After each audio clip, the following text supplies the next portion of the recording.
दोस्तों अगर आप भी उन लोगों में से हैं जिन्हें हर चीज में सवाल करने की आदत होती है तो फिर आपके मन में यह सवाल जरूर आया होगा कि आखिर इंजीनियर पानी के ऊपर बहाव के बीच इतनी बड़ी बड़ी पुल कैसे बना लेते हैं और इनकी सीमेंट पानी में कैसे सेट होता होगा। ये सवाल भी करना जरूरी है क्योंकि हम हर रोज किसी न किसी पुल के ऊपर से गुजरते हैं और इस दौरान हमारे माइंड में ये थॉट भी आता है कि अगर ये पुल टूट जाए तो हमारा क्या होगा। ये तो हमारा ही ओवर थिंकिंग का कारण है। पर आज के इस वीडियो में हम जानेंगे कि ब्रिज कंस्ट्रक्शन की स्टार्टिंग से लेकर एंड तक, इसीलिए बने रहना आज के इस वीडियो के एंड तक।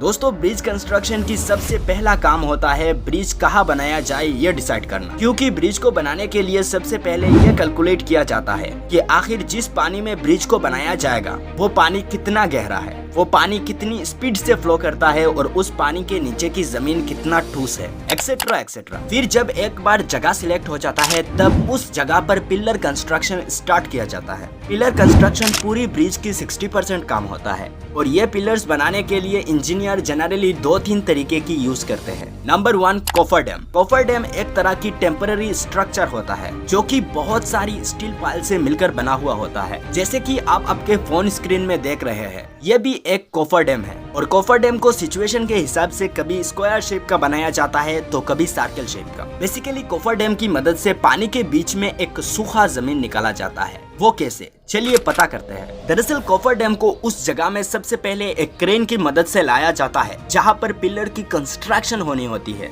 फिर कोफर डैम को एक मशीन की मदद से ठोक ठोक कर पानी के नीचे की सतह में दसा दिया जाता है। फिर मोटर और पाइप की मदद से कोफर डैम की अंदर की पानी बाहर निकाला जाता है और अब कंस्ट्रक्शन के लिए एक सूखा जमीन मिल चुका है। अब यहाँ पर कंस्ट्रक्शन की अमल शुरू किया जा सकता है, लेकिन यह मेथड हर जगह पर यूज नहीं किया जा सकता क्योंकि जहाँ पर पानी ज्यादा हो वहाँ पर यह मेथड यूज करना मुश्किल ही नहीं नामुमकिन है। इसीलिए इंजीनियर आप दूसरे मेथड का यूज करेंगे जिसका नाम है battered pile method. Battered pile method में बड़ी बड़ी आयरन पाइप का यूज किया जाता है जो पानी की गहराई के हिसाब से कहीं कहीं मीटर तक हो सकता है। फिर उनको क्रेन या जहाज की मदद से वहां पर लाया जाता है जहां पर पिलर्स बनानी होती है। फिर जहाज में फिट क्रेन की मदद से उस बेटर्ड पाइप को पानी के अंदर में धीरे धीरे डाला जाता है और अब एक मशीन की मदद से उस बेटर्ड पाइप को पानी की नीचे की सतह में ठोक ठोक कर दसाया जाता है। फिर उसके अंदर कंक्रीट या अदर मटेरियल डाला जाता है और अगर एक बार ये अच्छी तरह से सेट हो जाए तब चाहे सुनामी ही क्यों ना आ जाए उस पिलर को कुछ नहीं होगा